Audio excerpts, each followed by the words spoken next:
ama. Está andando pelo passeio do canal que divide a cidade. Algumas barcaças navegando lentamente nas primeiras horas da manhã. À esquerda está a passarela de inspiração náutica com tábuas estilo convés e torres tipo mastros. À direita está a curva do rio que se volta para o leste depois da ponte Waterloo, em direção ao dono de Catedral St. Paul. Ela sente o sol começar a se erguer. No ar, ainda uma brisa antes de a cidade ficar entupida de calor e fumaça. Uma violonista toca alguma coisa devidamente inspiradora mais adiante no passeio. A peça de Ama, a última amazona do reino de Daomé, estreia no Teatro Nacional essa noite.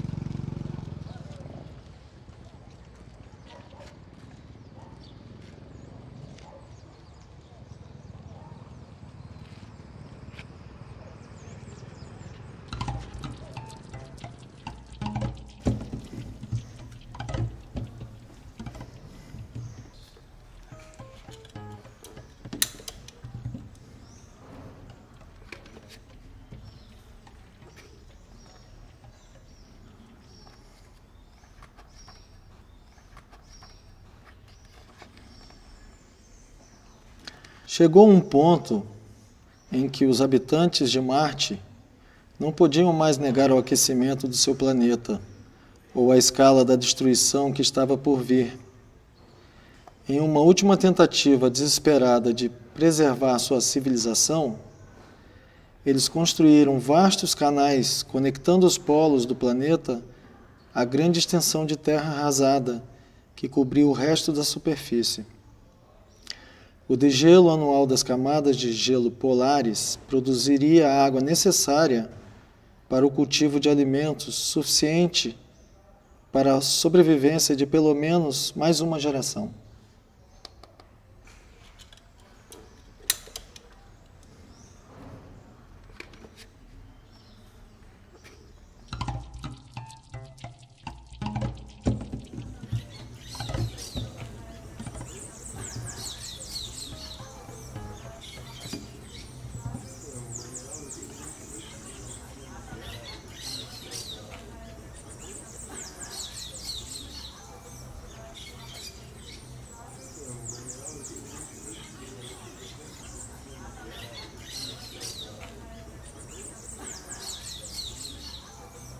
Educação indígena.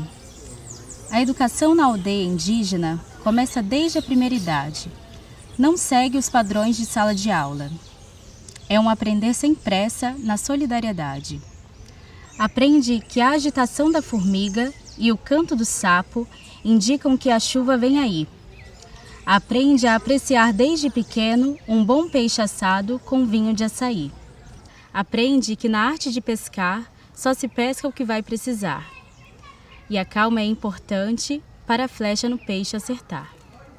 Aprende com os mais velhos nossa memória viva, com os espíritos conversar e deles a permissão receber para na mata entrar.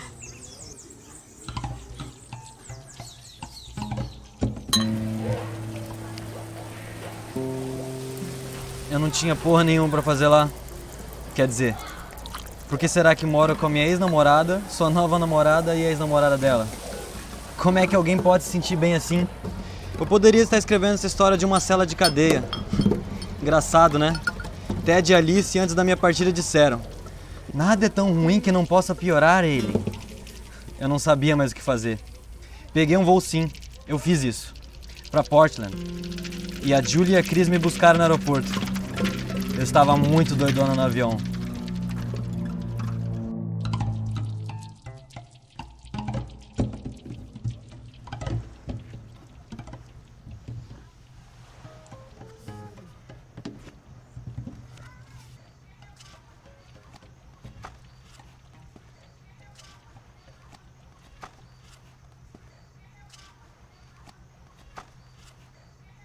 Encontrei ela ali, hoje de manhã, de barriga para cima. Revelou Dona Elodia, indicando um ponto na praia onde se juntava o lixo que o mar trazia ou desenterrava. Troncos, sacolas plásticas, garrafas. Envenenada? Acho que sim. O que fizeram com ela? Enterraram? Dona Elodia fez que sim com a cabeça e disse, meus netos. Lá em cima, no cemitério? Não, aqui mesmo, na praia. Muitos cães do povoado morriam envenenados. Havia quem dissesse que eram mortos de propósito, mas Damares não podia acreditar que existissem pessoas capazes de fazer algo assim e achava que os cachorros comiam por engano as iscas com veneno deixadas para os ratos, ou comiam os ratos, que por estarem envenenados eram caçados com facilidade. Sinto muito, disse Damares.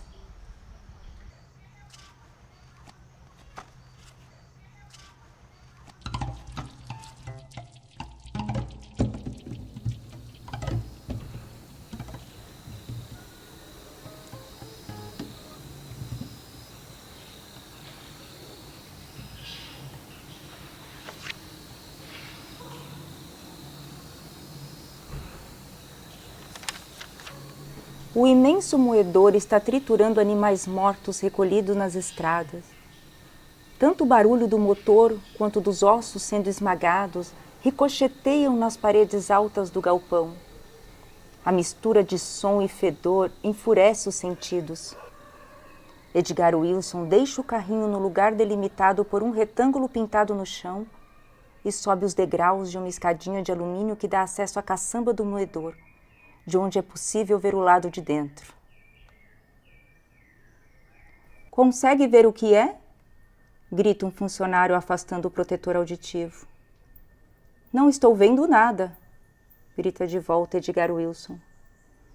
Desde cedo tá assim, agarrando. Mas não estou vendo nada.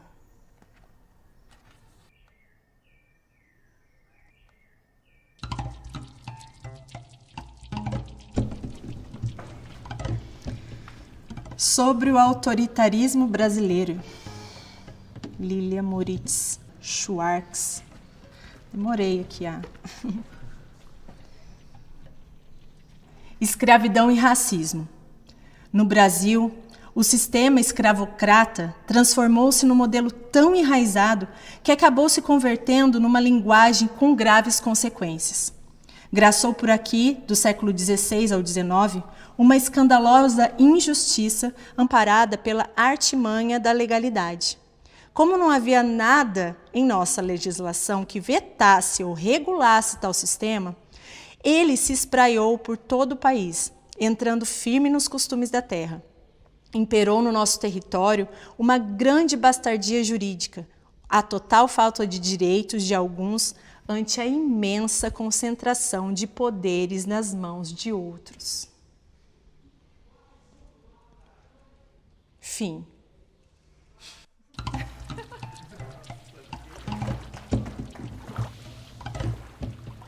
Se alguém for um espírito guardião, mandado pela primeira vez para habitar um hospedeiro que veio ao mundo em Humaniá, uma cidade na terra dos grandes pais, a primeira coisa a surpreender o espírito seria a imensidão da terra. Quando o espírito guardião desce, com o corpo reencarnado do novo hospedeiro em direção à terra, o que se revela ao olho é assombroso. Subitamente, como se alguma cortina primordial fosse aberta, estamos expostos a uma extensão de vegetação verde e luxuriante.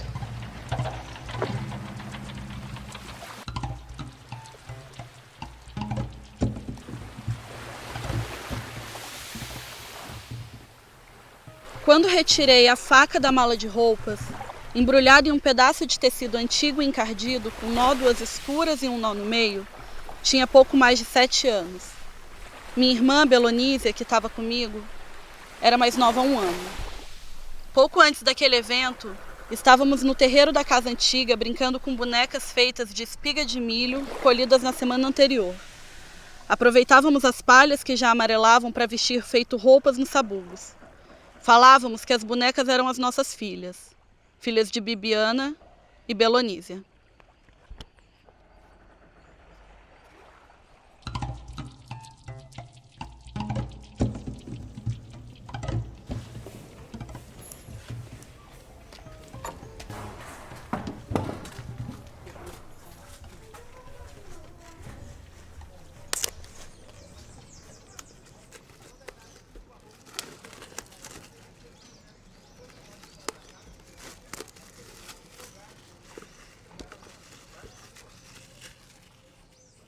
um apartamento em Urano. Em termos biológicos, afirmar que são necessários um homem e uma mulher para levar a cabo um processo de reprodução sexual é tão ridículo quanto eram, em outros tempos, as afirmações de que a reprodução só aconteceria entre dois corpos que partilhassem a mesma religião, o mesmo sangue, a mesma cor de pele ou o mesmo status social.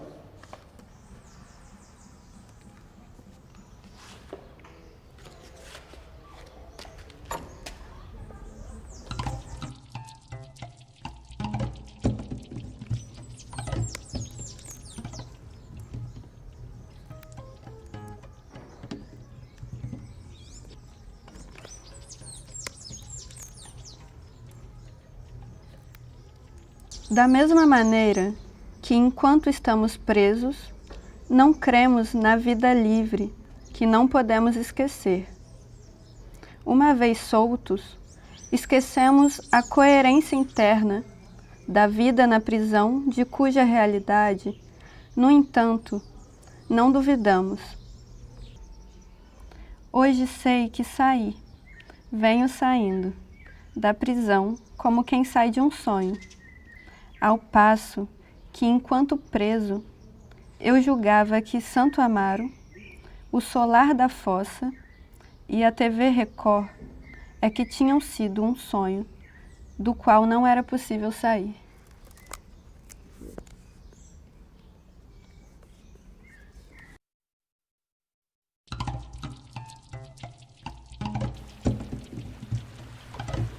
Às vezes você fazia um pensamento e morava nele, afastava-se. Construiu uma casa assim, longínqua, dentro de mim. Era esse o seu modo de lidar com as coisas. Hoje, prefiro pensar que você partiu para regressar a mim e não queria apenas a sua ausência como legado. Eu queria um tipo de presença, ainda que dolorida e triste. E apesar de tudo, nesta casa, nesse apartamento, você será sempre o corpo que não vai parar de morrer. Será sempre o pai que se recusa a partir.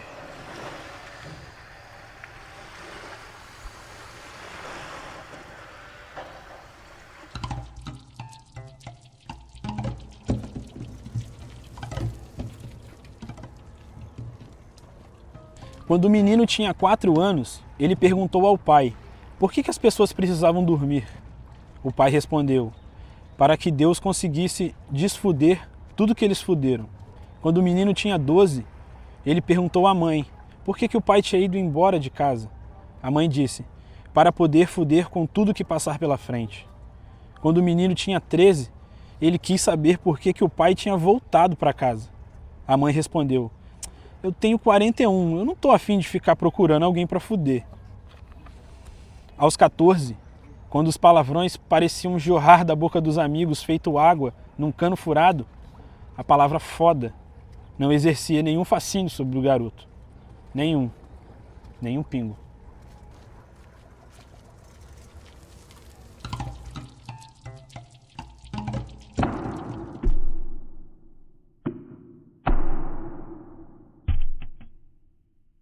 Firme, não suporto o chão de seus fundamentos. Tô de saco cheio de chamar tua imprudência de lei. Cada noite conto meus irmãos, e pela manhã, quando alguns não sobrevivem para serem contados, conto as covas que deixaram. Estendo a mão ao povo preto e toco apenas o ar, seu truque de mestre, América. Ora ele respira, ora não. Abra cadáver, macumba para turista, feitiço que alega não praticar. Dá logo uma pistola ao meu primo para fazer o trampo por vocês. Eu tentei, gente branca. Tentei, branquelos, mas passaram o funeral do meu mano fazendo planos para um cafezinho, falando alto demais ao lado de seus ossos.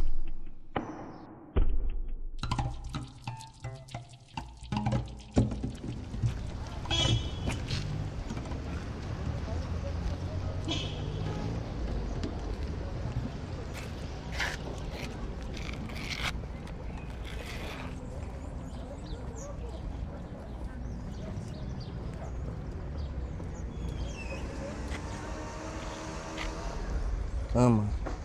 Está andando pelo passeio do canal que divide a cidade. Algumas barcaças navegando lentamente nas primeiras horas da manhã. À esquerda está a passarela de inspiração náutica com tábuas estilo convés e torres tipo mastros. À direita está a curva do rio que se volta para o leste depois da ponte Waterloo, em direção ao dono de Catedral St. Paul. Ela sente o sol começar a se erguer. No ar, ainda uma brisa antes de a cidade ficar entupida de calor e fumaça. Uma violonista toca alguma coisa devidamente inspiradora mais adiante no passeio.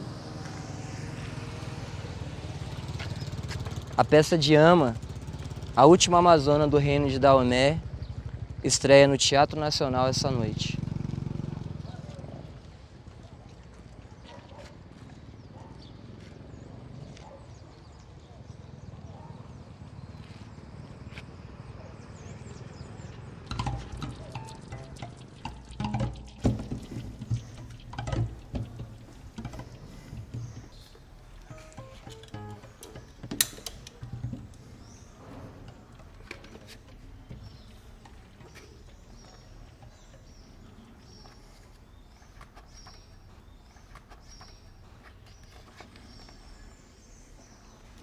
Chegou um ponto em que os habitantes de Marte não podiam mais negar o aquecimento do seu planeta ou a escala da destruição que estava por vir.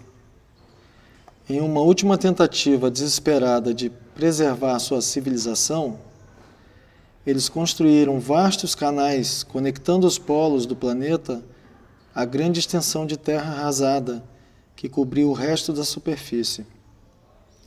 O degelo anual das camadas de gelo polares produziria a água necessária para o cultivo de alimentos suficiente para a sobrevivência de pelo menos mais uma geração.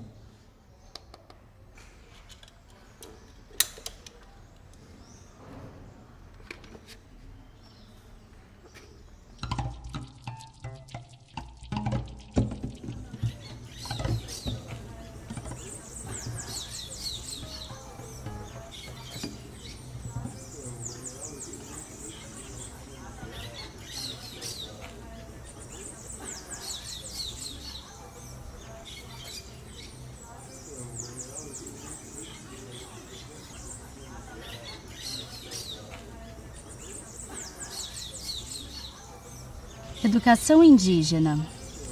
A educação na aldeia indígena começa desde a primeira idade. Não segue os padrões de sala de aula. É um aprender sem pressa na solidariedade. Aprende que a agitação da formiga e o canto do sapo indicam que a chuva vem aí. Aprende a apreciar desde pequeno um bom peixe assado com vinho de açaí. Aprende que na arte de pescar só se pesca o que vai precisar. E a calma é importante para a flecha no peixe acertar. Aprende com os mais velhos nossa memória viva, com os espíritos conversar e deles a permissão receber para na mata entrar.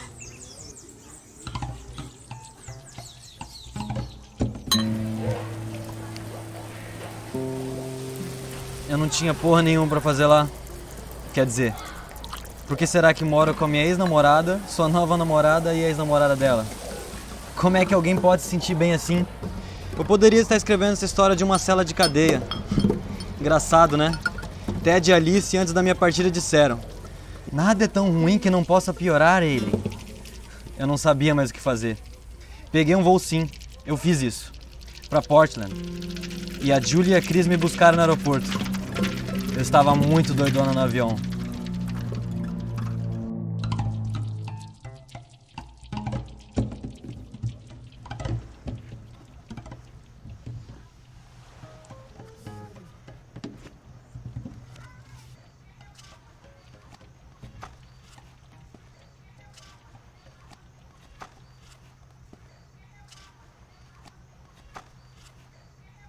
Encontrei ela ali, hoje de manhã, de barriga para cima. Revelou Dona Elodia, indicando um ponto na praia onde se juntava o lixo que o mar trazia ou desenterrava. Troncos, sacolas plásticas, garrafas. Envenenada? Acho que sim. O que fizeram com ela? Enterraram? Dona Elodia fez que sim com a cabeça e disse: meus netos. Lá em cima, no cemitério? Não, aqui mesmo, na praia. Muitos cães do povoado morriam envenenados. Havia quem dissesse que eram mortos de propósito, mas Damares não podia acreditar que existissem pessoas capazes de fazer algo assim e achava que os cachorros comiam por engano as iscas com veneno deixadas para os ratos, ou comiam os ratos, que por estarem envenenados eram caçados com facilidade. Sinto muito, disse Damares.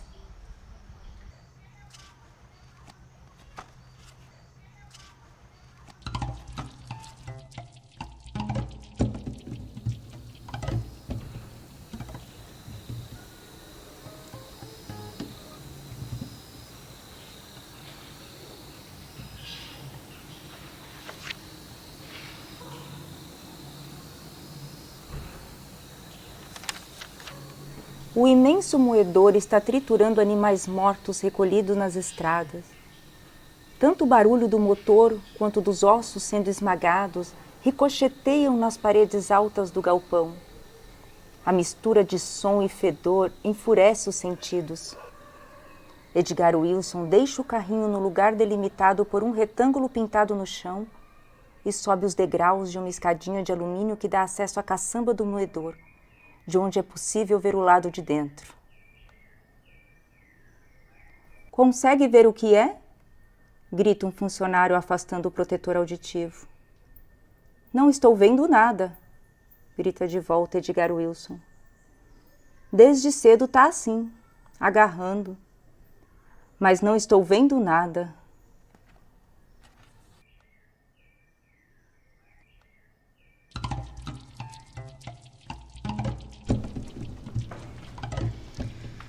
Sobre o autoritarismo brasileiro. Lilia Moritz Schwartz. Demorei aqui, Escravidão e racismo. No Brasil, o sistema escravocrata transformou-se num modelo tão enraizado que acabou se convertendo numa linguagem com graves consequências.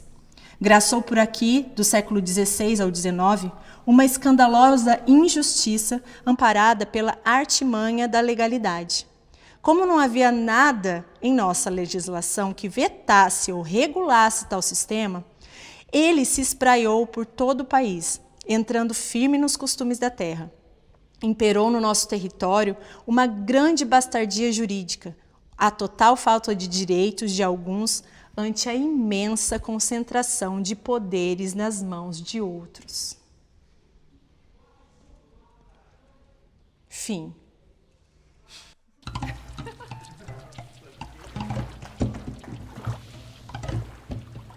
Se alguém for um espírito guardião, mandado pela primeira vez para habitar um hospedeiro que veio ao mundo em Umoniá, uma cidade na terra dos grandes pais, a primeira coisa a surpreender o espírito seria a imensidão da terra. Quando o espírito guardião desce, com o corpo reencarnado do novo hospedeiro em direção à terra, o que se revela ao olho é assombroso. Subitamente, como se alguma cortina primordial fosse aberta, estamos expostos a uma extensão de vegetação verde e luxuriante.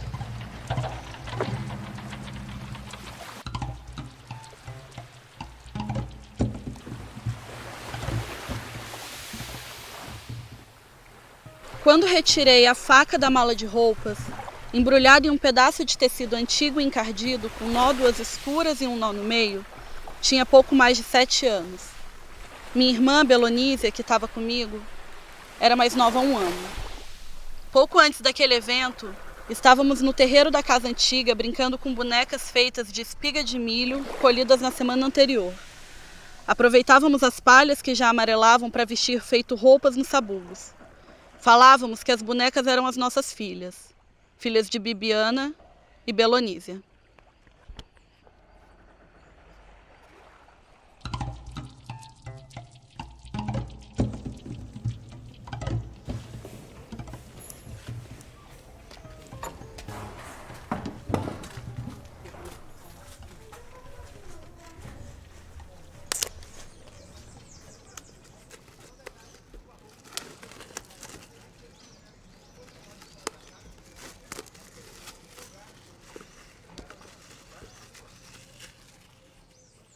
um apartamento em Urano. Em termos biológicos, afirmar que são necessários um homem e uma mulher para levar a cabo um processo de reprodução sexual é tão ridículo quanto eram, em outros tempos, as afirmações de que a reprodução só aconteceria entre dois corpos que partilhassem a mesma religião, o mesmo sangue, a mesma cor de pele ou o mesmo status social.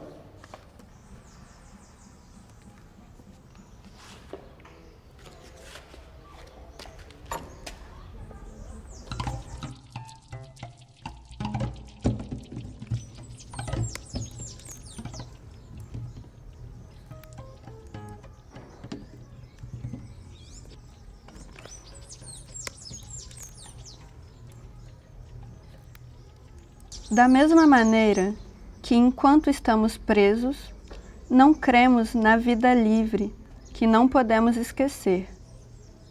Uma vez soltos, esquecemos a coerência interna da vida na prisão, de cuja realidade, no entanto, não duvidamos. Hoje sei que saí, venho saindo da prisão como quem sai de um sonho. Ao passo que, enquanto preso, eu julgava que Santo Amaro, o solar da fossa e a TV Record é que tinham sido um sonho do qual não era possível sair.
Meu nome é Cláudia Ribeiro. My name is Cláudia Ribeiro.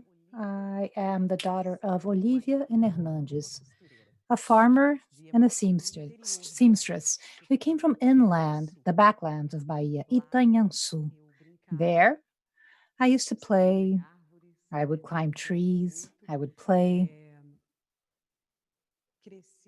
And I was raised by my grandmother, and she would cook wonderful food to me. And then my parents decided to come to the South to try to find better living conditions, to invest in a different agriculture. And also in the South is where I was integrated into a Christian upbringing. I went through catechism, my first communion, and I studied religion in the sense. And I therefore was raised with a Christian upbringing with my family in Paraná, farm workers, and also I was educated and I graduated in arts and Spanish. But in 2013, I decided to take a leap. I decided to try to find another city to live in, and I decided to come to the city of Paraty in the state of Rio de Janeiro. When I stepped into Paraty for the first time in the cobblestones, I felt this energy, and I saw that this was the birthplace of my ancestry, the native population, our African origins that we have very strong here through their different cultural manifestations. And I benefit from everything. I sing, I dance, I play, I act. This is my space. Paraty, this is where I develop my culture, my art. It is here that I feel at ease to express myself and to talk about all the different potentials I find in my body, in my voice, in my being. And then in 2014, I was already living in Paraty, and I went for the first time for the Flip for Kids, Flipinha. And I have been always presenting myself in Flip since then in all the partner houses and the streets, and I'm always there, and I'm always present with my voice, my interpretation, my acting. And it's such a pleasure because I can see that Flip, in these past 7 years I've been living here in Paraty, Flip has advanced through its territory. It has gained ground and new ground inside Paraty. And also people from these other territories, other communities, also have gained ground, appropriating themselves of Flip, having more voice and at Flip, and becoming this event, bringing this event into their lives, into their environment, because Flip is Paraty. Everyone who's here in Paraty embraces this event.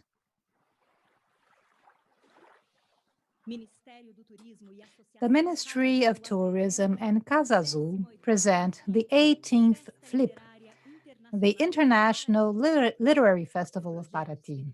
The project has the support of the Federal Cultural Incentive Law, Vale Mais Cultura, and with the official sponsorship of Banco Itaú. It has the support of the Municipality of Paraty, Pinheiro Neto Attorneys at Law, and UOL.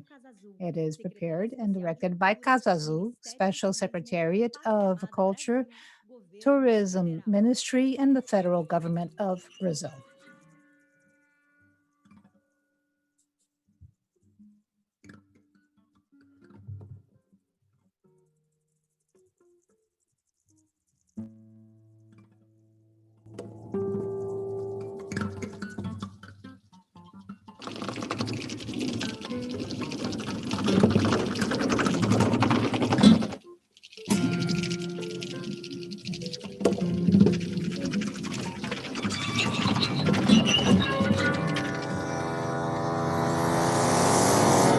Esta mesa é ao vivo. This roundtable is a live roundtable. Questions can be addressed throughout the transmission and broadcast through our chat box on the YouTube channel. At the end of this meeting, some of these questions will be addressed to our guests.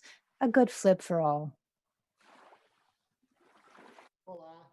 Hello, everyone. Good afternoon, good evening. I am Guilherme Henrique from the Nexo newspaper in São Paulo, and I will mediate this conversation between Regina Porter and Jeferson Tenório. Regina was born and raised in the US. She is a playwright and has worked also at the New York stage. She was also part of the Iowa workshop at the University of Iowa, also in the US, where she was a resident in 2017-18.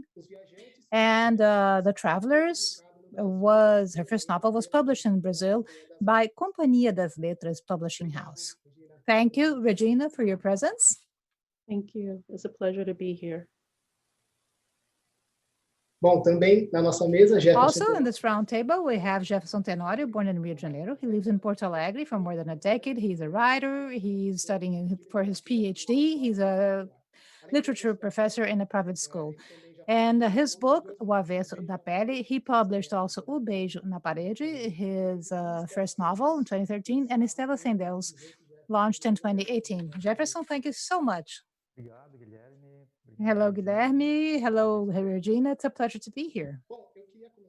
So I would like to start by a sentence you have recently published, Jefferson. You said that a writer is an observer of reality, and sometimes he will anticipate this in their fiction. So I want to ask you, what Beijo na Parede and now Avesso na Pele say about Brazil, you as an observer of Brazil? I guess these three books will tell the story or help tell the story of Brazil through literature, something that until then wasn't yet told or maybe wasn't visible. I guess these three books, my books, have Black characters at different ages. In the first book, I have João, he's 11, and he tells his own story in first person. And then Estela Sem Deus, a teenager, a 16-year-old girl, also telling her stories. And with Avesso da Pele, I have a 22-year-old boy also telling his own story.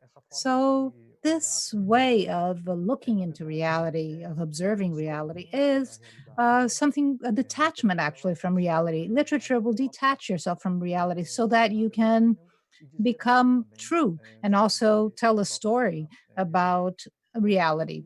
So I guess a writer has to be an observer of reality in order to have a understanding sometimes of an anticipated version of reality. Literature sometimes anticipates what actually is going to happen or what is real. We do not expect to be the whole truth, but we can predict the truth. And this capacity has to do with the perception that the writer actually has when observing reality, observing the world in which he or she is inserted.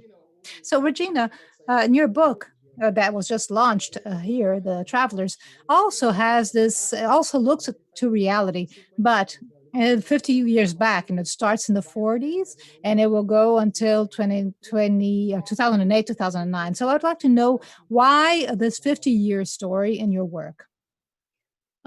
Because sometimes I think you need distance, physical distance, actually opens the door for readers to have an intimacy. They're able sometimes to be more honest about what is happening in their present time through history in a way, and through that distance, it gives them a little more permission. And as a writer, it also gives me a little more permission to sort of dig into my own beliefs through the characters. Great. So you were talking about characters, right, Regina? In your book, in the beginning, you have a map with all the different characters in your book, more than 30 characters. And so I would like to talk a little bit about that, how you build these characters, how they come and go in your work in different moments at different ages. There is a sentence by Nancy. He said, "In this life, we walk in circles." So I would like to know how you build each one of these characters, sometimes 40, 30 years to rebuild the society in which they were inserted. And how did you build these characters? Literally one character at a time. I've said it before. I think that writers often tell you how to read their work. And if you look at the first story, Pass It On, it opens almost like a folk tale or a fairy tale where characters are introduced, and that kind of plays out later in the narrative. So literally one character at a time. And as the reader was going on the journey, I was going on that journey with them. I did not do an outline. So oftentimes it was a measure of faith, finding out, realizing the ways in which the characters were connected. And eventually I had to go back and do a timeline with and I did that with Post-its, colored little pieces of paper, just tracking their birthdays, their deaths, major events in their lives, when they were married, when their kids, like when Claudia and Rufus would have had their children, when Beverly would have had her children, and so that was my process. But literally, I try to understand one character, and the questions that I ask in that understanding open the door to other characters coming in. Yes. Bom, tanto o Avesso da Pele quanto os So, Viajantes, né? in Os Viajantes, both in Travelers and O Avesso da Pele, they have a sort of a linear string. So I would like to ask to the two of you, starting by Jefferson, how is to create your work with this line and then you have sudden cuts to your line? Well, that was my first attempt, actually, of trying to make the narrative more complex and sophisticated.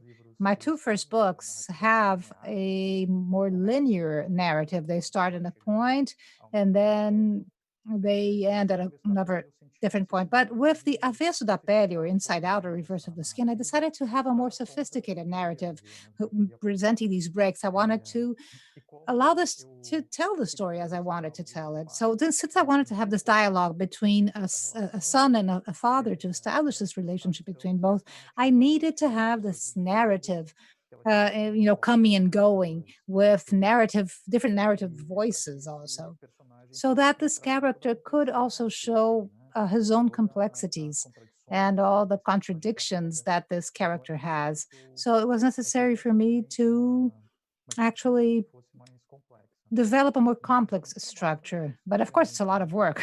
It's a lot of work.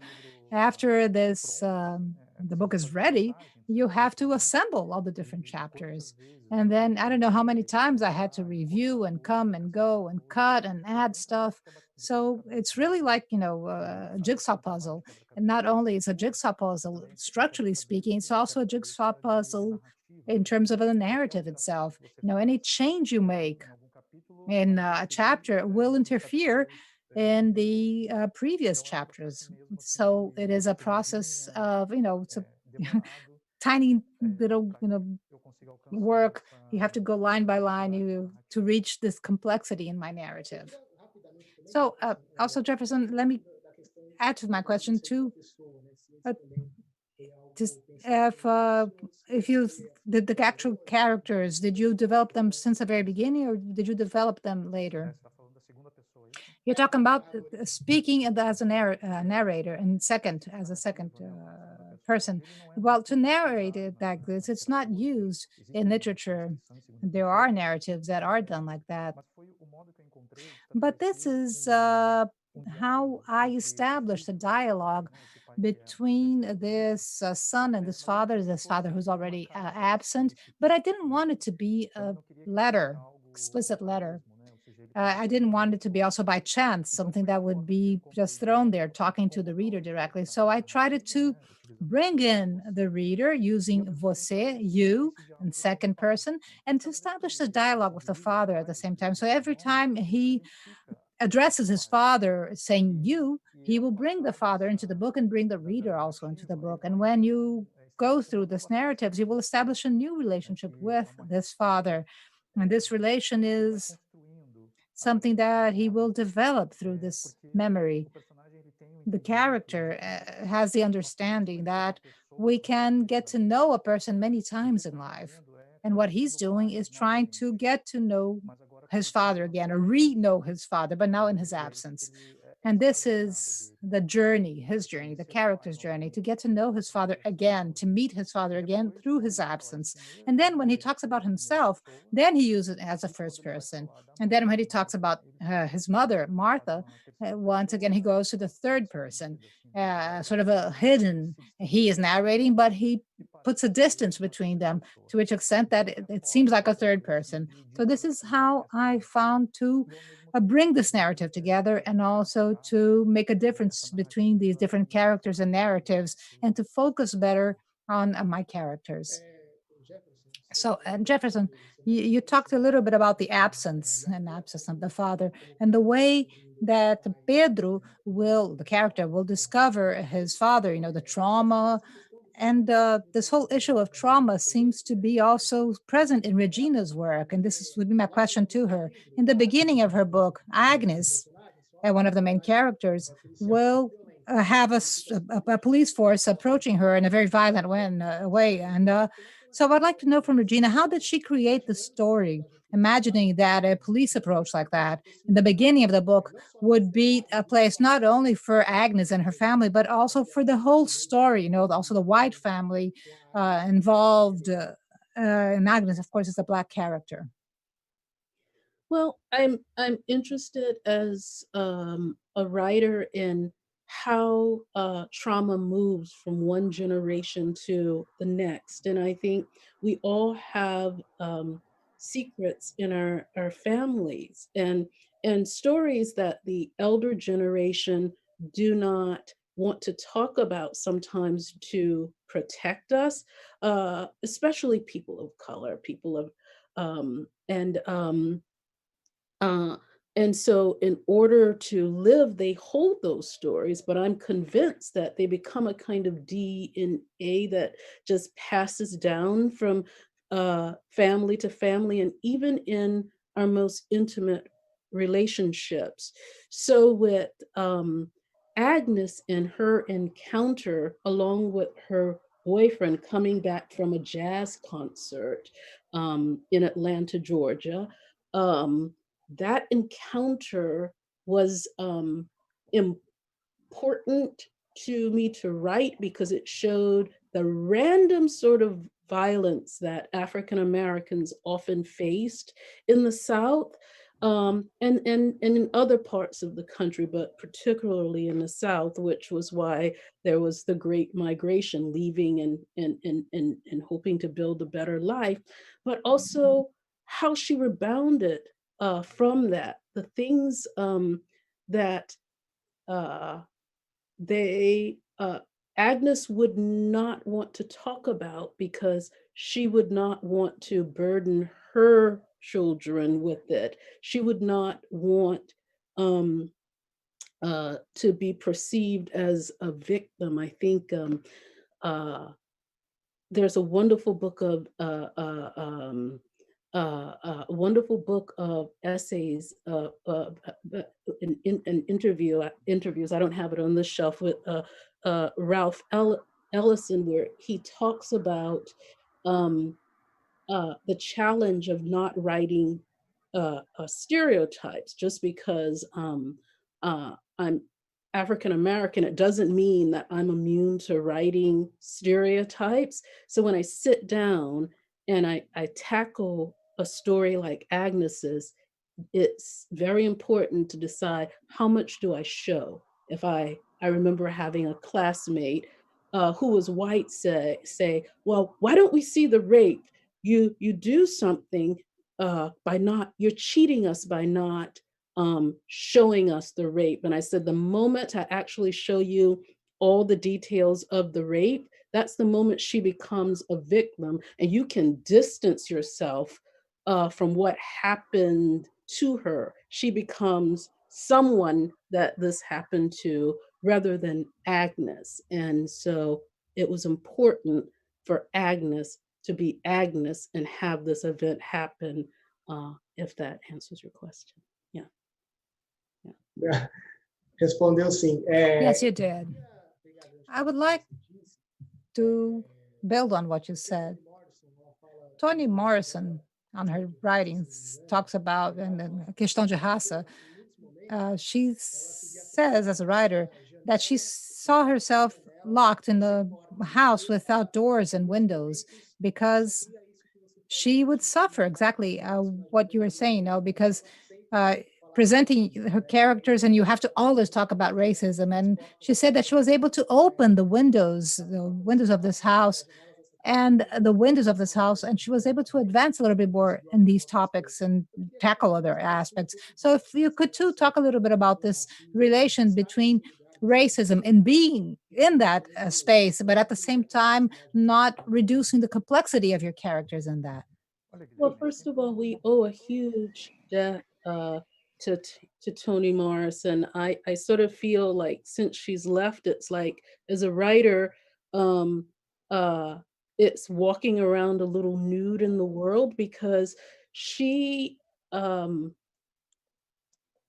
she told stories on her own terms, and I also think that she had to, in some ways, assume, as did Baldwin, a huge responsibility. And by shouldering that responsibility, she opened the door for writers of color to be able to write about anything across any genre. Um, but that was a huge responsibility for her to assume. So, an answer to your question would be, I'm often asked, well, why didn't you just write about the Black characters?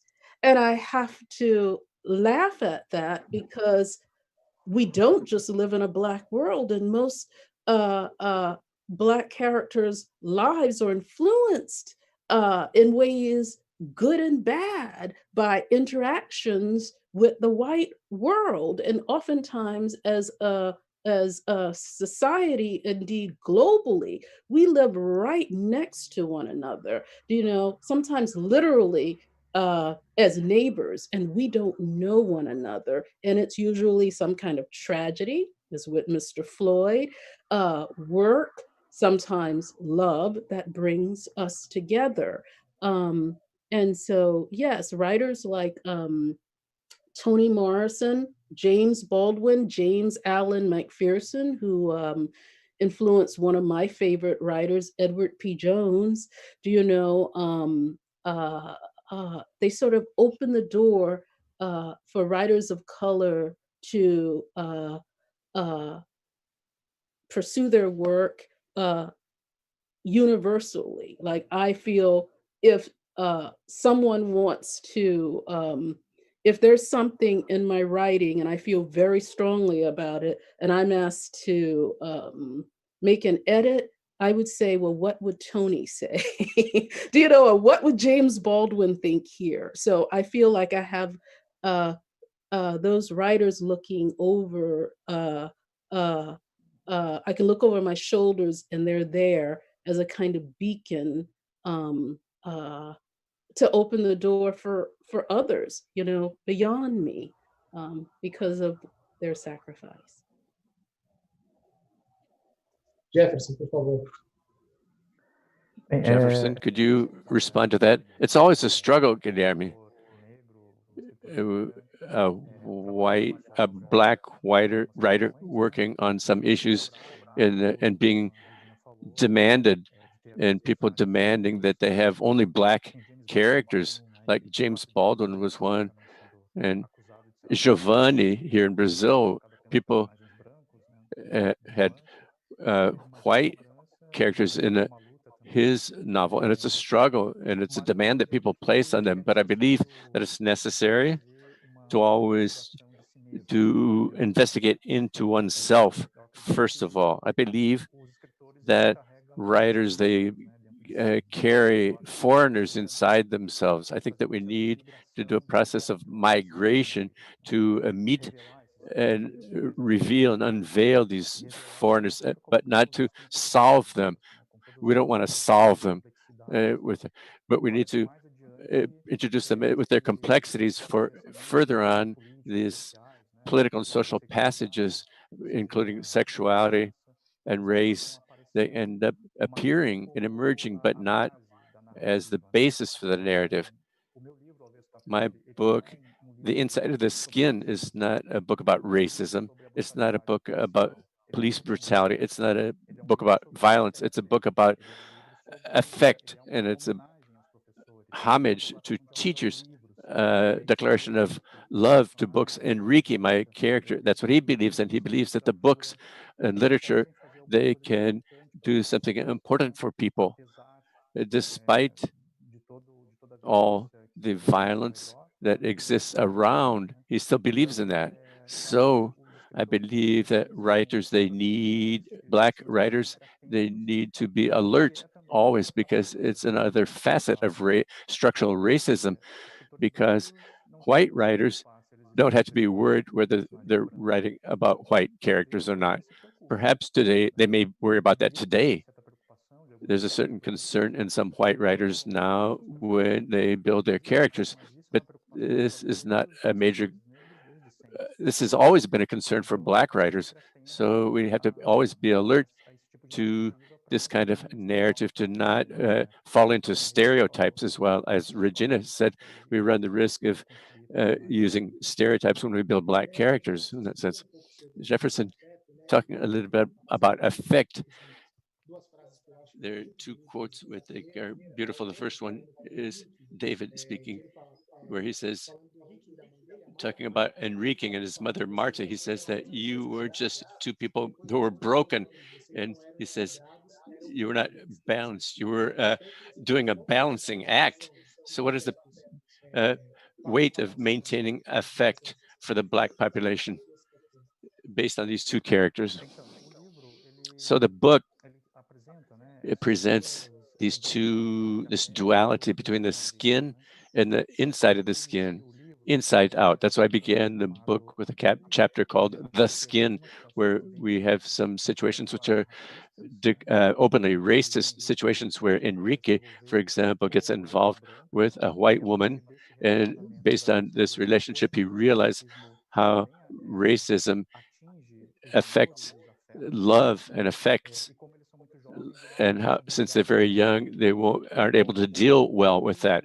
Okay, the book goes to the inside out, the inside of the skin, and the second child in the inside of the skin. There's this investigation into effects. What does this mean? It means to show how much these characters have of humanness and perhaps universalness, and not forgetting that universal is a point of view. In other words, what kind of universal are we talking about? But they are effects which, in a sense, are part of people's lives regardless of their color. Even so, readers are reminded constantly that there are two Black people there. And the fact that they have a disturbed relationship is also the result of racial violence, which were constituted the subjectivity. And when they say there are characters which have to preserve their insides, Black people need to preserve their inside of their effects, but this does not sprout spontaneously. Subjectivity is also built, and it is built based on this relationship that people have with institutions, with structures. In other words, to build subjectivity, you need to have basic things. You have to eat, you need schooling, you need to feel safe, you need housing, and these are structures which make subjectivity of these Black people succeed in flourishing and blossoming for them to have healthy relationship, which is no guarantee either, because we're talking about human relationships, but which in this case also are mediated by color. Jeferson, you touch on the theme, but I would like for me, this is fundamental in the inside of the skin, how your characters discover Blackness. A teacher, how do they, I would like for you to talk about the way that they discover their Blackness and what role does this play in their lives? Okay, this is the eternal becoming Black. This discovery of being Black is a discovery which in Brazil is impossible for this to not happen, or anywhere in the world. Sometime, at some place, somebody's going to point at you and say, okay, you're Black. And in this sense, my characters, since they're part of another generation, I'm talking about my generation, perhaps if there weren't so much information as we have today. So these are characters who have an awareness, a slow awareness, the result of this structure, meaning leading to alienation and taking violence for granted against Black people. So my characters, and not only in the inside of the skin, but A Kiss on the Wall and my other books, they acquire this awareness. This does not mean just discovering they're Black, but it is also realizing the effects and how dramatic it is and how serious it is to be Black in Brazil. This awareness and what these characters can do in relation to this. In the Tombstone Without God, Stella, she can say no to things, to say no to structures, to say no to men, to say no to this patriarchal world, this racist world. And if we go to the inside of the skin, Pedro's journey is to rebuild his lost subjectivity. And it is to demonstrate that Brazil, it is not a state despite racism, it is a state with racism. It is racist and it has structure, its structure is racist, so that Blacks sometimes have difficulty in seeing themselves as Blacks. So this is the trajectory that my characters have until they are able to attain this awareness. Jefferson, I want to insist on racial relations because this is present in both books, and the books have different points of departure. In the case of Henrique, he has an abrupt awareness of his reality. I'd like to know from Regina, in her book, it appears that the relationship between Blacks and whites is somewhat more fluid. So I'd like to know from you, despite the disencounters, for example, with Jeb Apple and in Boston, when he's the target of a racist attack from a white person. But I would like to know how you portray this issue, interracial relations. Regina, could you expound on that a bit? Well, there are a couple of things. First, I want to say studies show, I think, that um, uh, African Americans and especially African American boys are become aware of being different or of race as early as 8, and I've often wondered about this in our society in terms of testing because I always say there's a great difference between 8 and 9, and when kids start that divide starts happening with young people and some kids not necessarily being able to catch up in terms of testing. And that's not something we really talk about. So the awareness of race, but then the complexities of race. There in one of the chapters, Eloise takes flight when she first sees um, Agnes as a young girl, and Eloise and Agnes will have an affair at one point. They will fall in love. Um, I compare Agnes to Natalie Cole. And that comes from a story my mom told me once of Natalie Cole saying she was not the great singer, Nat King Cole's daughter. She was not aware that she was Black until she was in college, and I think she went to a friend's house. And I may have this wrong. This is from my mom, who used to read Jet and everything and keep up with these things. But she was not aware of being Black until she was in college, and someone called her the N word, one of her friend's fathers. And I thought, how could this be? How could you not be aware until these things fascinate me. This is very, very complex. But as far as negotiating both worlds, or an interracial novel, so to speak,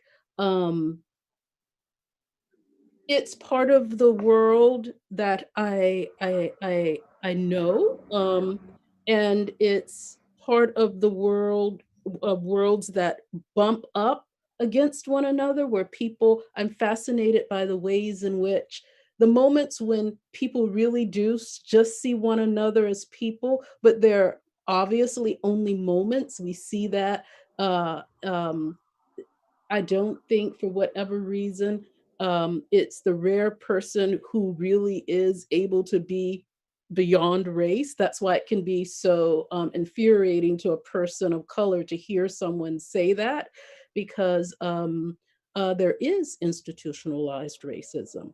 But when I'm writing, to answer your question, sometimes I don't know a character is white or black until I know.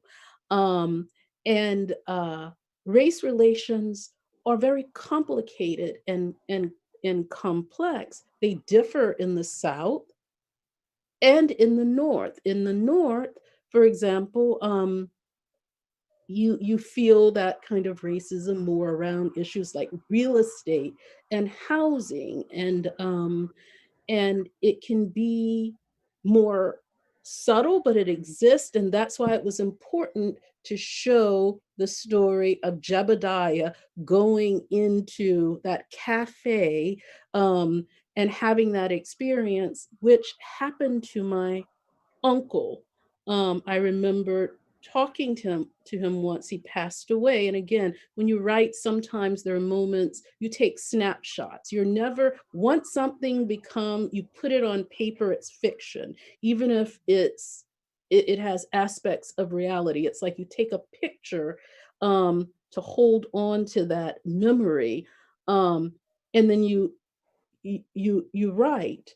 But he told me the story of I'd recounted being in Boston, and he said, oh, I was in Boston once, which I never knew. And I said, you were in Boston? I never knew that. Ah, you never asked. And I said, what was it like? And he said, oh, quite cold. And he said, they didn't serve us. They didn't serve us. And I said, what do you mean they didn't serve us? And he just said, oh, we went in and they didn't serve us. And but one of the waitresses, she came out and she was crying, and she said, I'm so sorry. And I remembered that moment, and just built a whole character and a world around that, because that wasn't that seemed like a story that would take place more in the South, but to flip it and have it in the North, it gives you food for thought. It shows you how racism travels. And I think that's one of the things that Jeferson is saying. You can be who you are. I think we are who we're born. We have our birth selves, we have who we are, and we have who we become. And because of racism, some of us never get to become. And so, and that's a form of travel. That's of trauma moving, how trauma travels. And that can happen too now across races. I think the man James is traumatized by his father philandering, right? So, yes. Ótimo. Jefferson, eu queria que você comentasse um pouco sobre os relacionamentos. Excellent. Jefferson, could you talk a little bit about interracial relations and comment on this geographic racism in the north and south of the United States, but talk about how Porto Alegre in southern Brazil different from what happens in Rio de Janeiro, for example, two different cities in Brazil.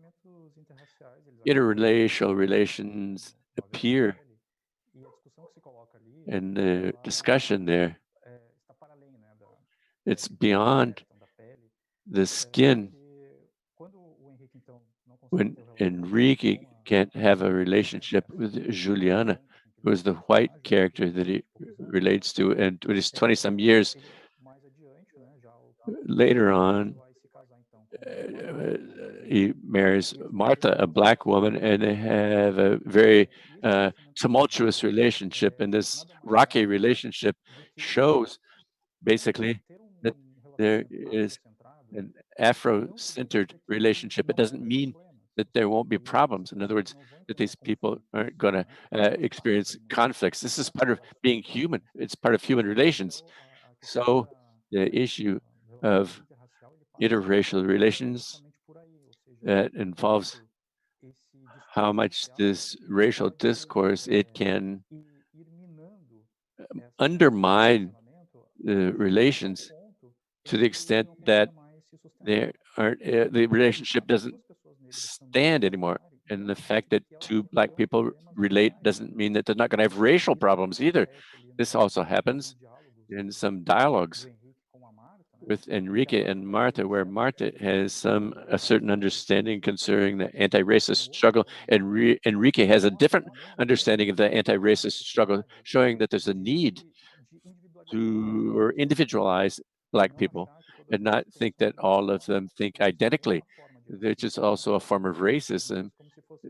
Treat all Black people as if they were all identical Black people, think on their own, they have their individualities, and this is what makes us unique and what makes us unique and human. And in terms of the issue of this geographic racism that you were mentioning, I was born in Rio de Janeiro in the 1970s. I came to Porto Alegre in southern Brazil when I was 12. And when I reached Porto Alegre here in southern Brazil, I remember that it was a time of contrast, temperature. So it was physical as well. It's cooler in southern Brazil. I left Rio de Janeiro. It was 90 degrees and it was only about 50 degrees Fahrenheit. And I'd never seen fog before like that. And when I reached this cold, clammy city, I had the feeling that I was entering into a sad city. So my relationship with Porto Alegre is this idea of a sort of sadness, this gloominess.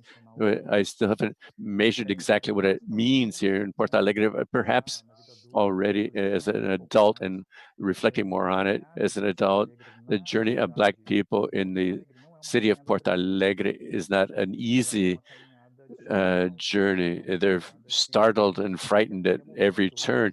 At any moment, they could end up being accosted by the police, for example, which was my case several times. I was harassed by the police, and Enrique, the character, tries to show this when he's walking around the city. It's not very inviting or enticing to people and open to people, or it constantly has to consider and think a step ahead, like a foreigner almost, or having to put on a white mask, referring to Frantz Fanon. In other words, have your social white mask to enter into certain spaces with white prestige. So I'm not saying here that Porto Alegre is the most racist city in Brazil, although my character Pedro said that. My own character Pedro said that. Ask Pedro, he can answer better than I can. He'll say that Porto Alegre is the most racist city in Brazil. But what I've perceived here myself is that reports not only my own, but from other Black people who live here in Porto Alegre, racism appears to be more open and out there, and people aren't afraid of saying that they're racist. I don't know if this happens in other states of Brazil, but what I can say here is that this is my own personal perception here as a Black man in the south of Brazil. The discussion on racism in Brazil has to evolve, of course. And I would like to ask you, Jefferson, where are we at and where are we going with racism in Brazil, Jefferson? We are in a moment of great visibility with regards to this agenda. I guess it's an important moment in our history.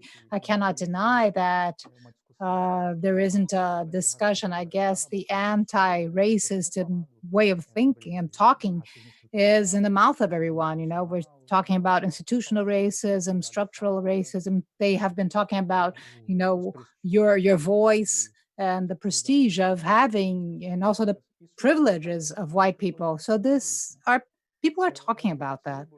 But what I see is that at the same time, we also sometimes are confronted with very basic issues, such as debates such as, should I call someone Black,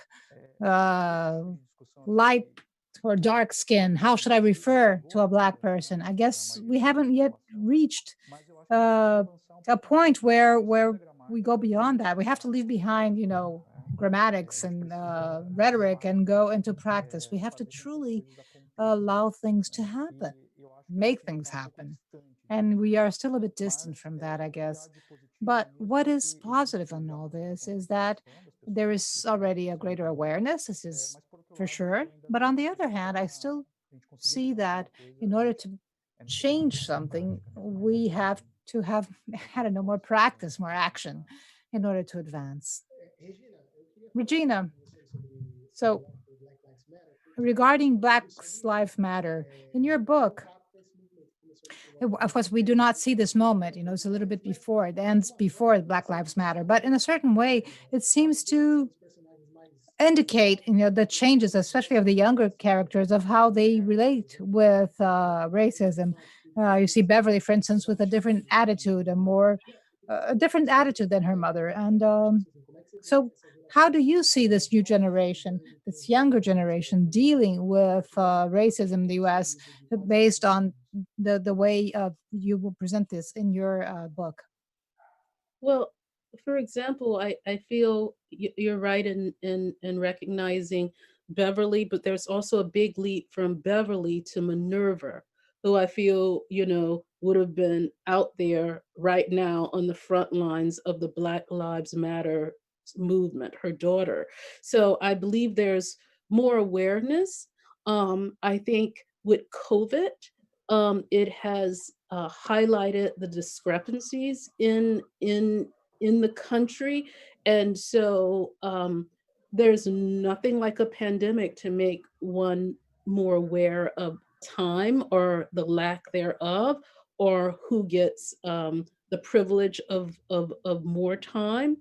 So I feel like in terms of the character and the movement of the characters and the movement of the novel, even though I could not have predicted it ending on Obama's first year, and that as president was very important because it was a note of hope that when you're reading it and experiencing the novel, and you are aware of what has happened since, it shows you how we have progressed as a country and indeed as a world, and how we have uh, gone back in a way. So there's always a struggle between moving forward and moving backwards. And in The Travelers, we see how characters are moving through history as it's happening to them. Um, and I think now with the Black Lives Matters movement, the question is there must be an accounting for what is happening to us now. And I think you see hints of that awareness that's coming in the narrative. One thing I wanted to also say is, there there's many ways to be Black as there are to be white. We don't often talk about that. What is different is the privileges that are available uniquely to white people. And so it's that divide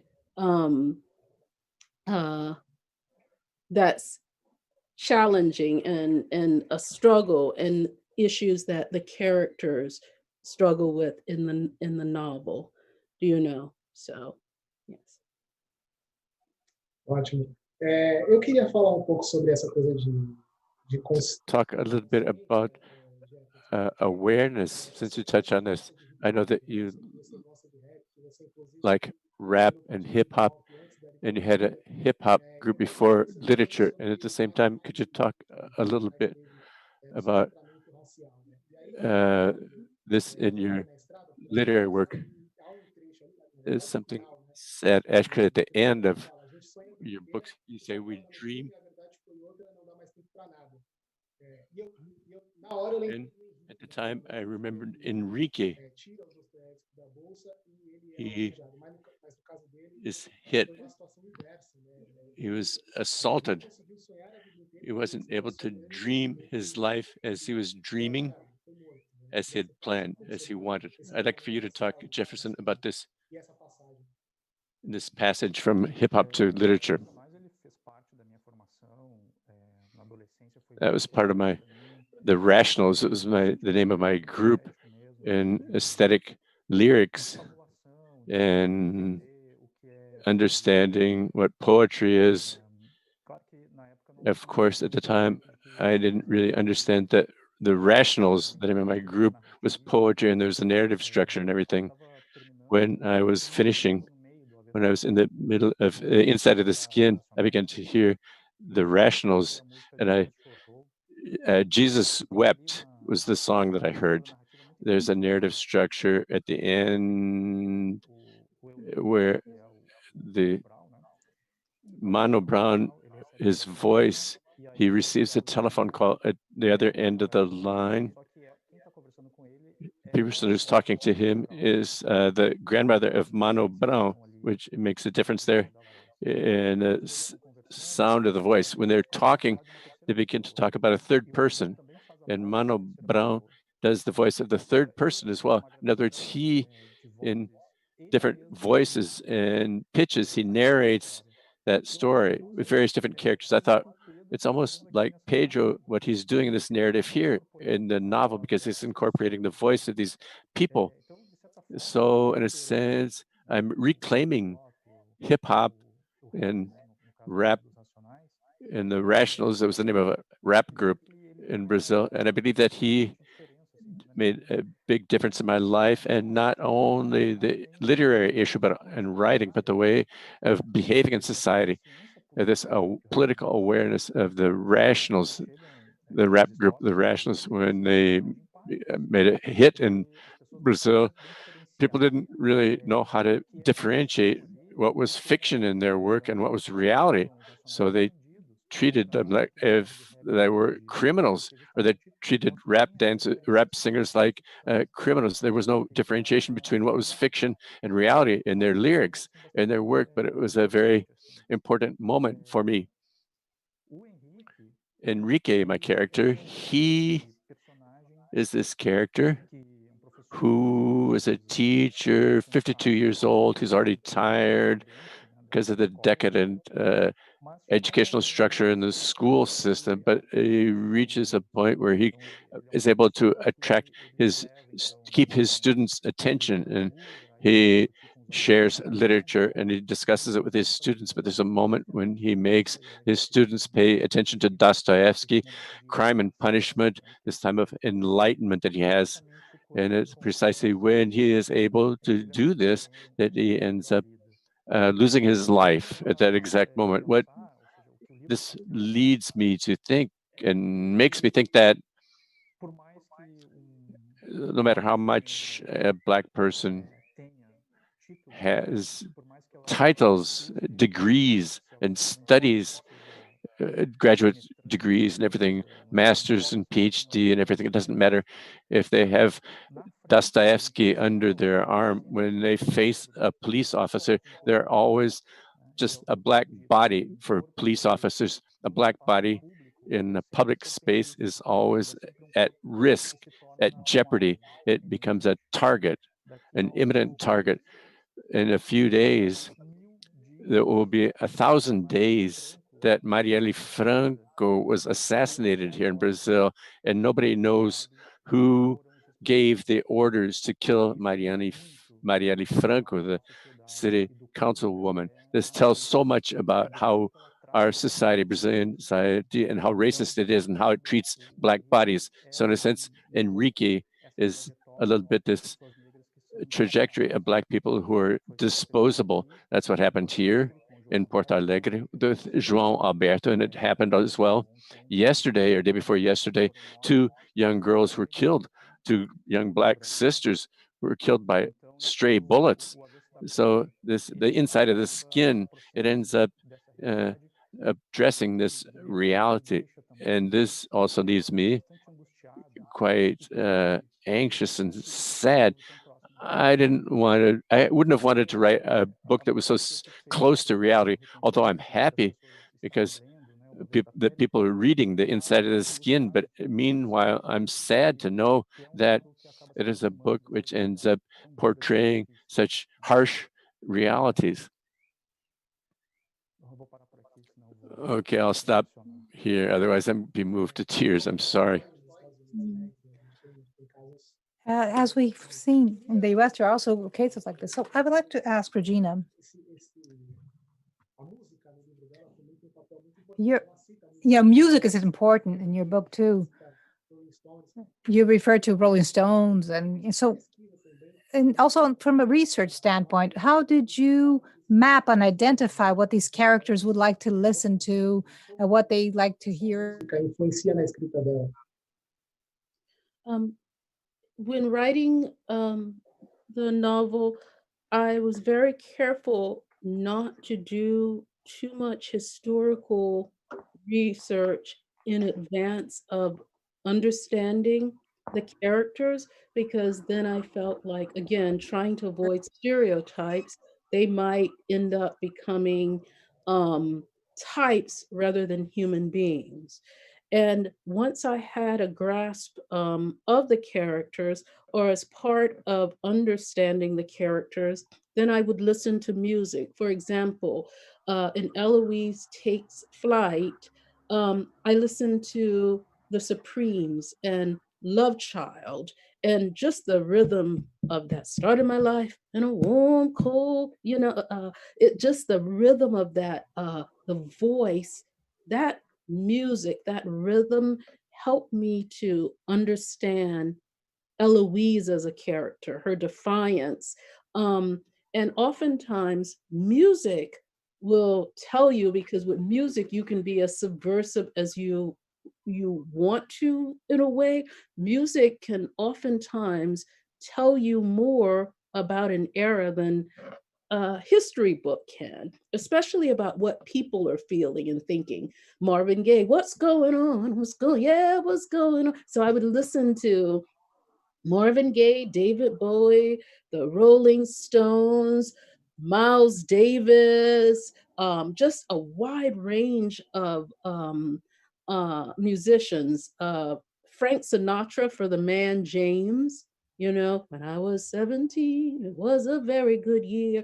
And if you listen to music, then you research, then you can go back and research the period your characters are born in, because you're going back and you're doing that research from very specific things that help you understand that character, as opposed to a sort of generalized idea of something you want to stamp on a character that may not be organic.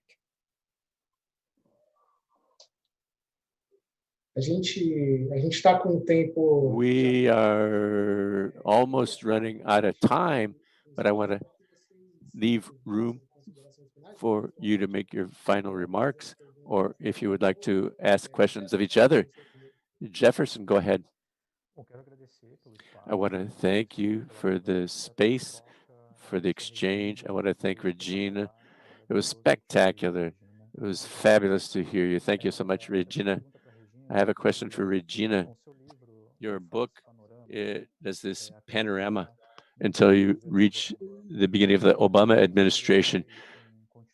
Are you interested in continuing this saga, or are you going to stop there? Well, first off, I want to thank you. It was great to hear you and hear about your work. You have a brilliant mind, so it's a privilege. I think I need to stop right now um, and write something different. I won't say that I will never go back to um, uh, the period, but right now there's so much happening. There's so much that we don't um know, and because I always start with characters, I would have to be doing something, and that's likely the way it will happen, and hear one of the characters' voices. you know, and kind of see a snapshot of where they are in the moment. And then I would perhaps be able to continue. But since it's an intuitive process for me, I'm not hearing it, and I don't have any plans right now to go back to these characters. Ótimo. Eu queria, enfim, agradecer a Regina, ao Jefferson, e também queria agradecer a todo mundo que Thank Regina and Jefferson and everybody that's participated. Flip will continue. Stay tuned, and we'll see you at the next roundtable in just a few minutes. Okay, goodbye.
Oh!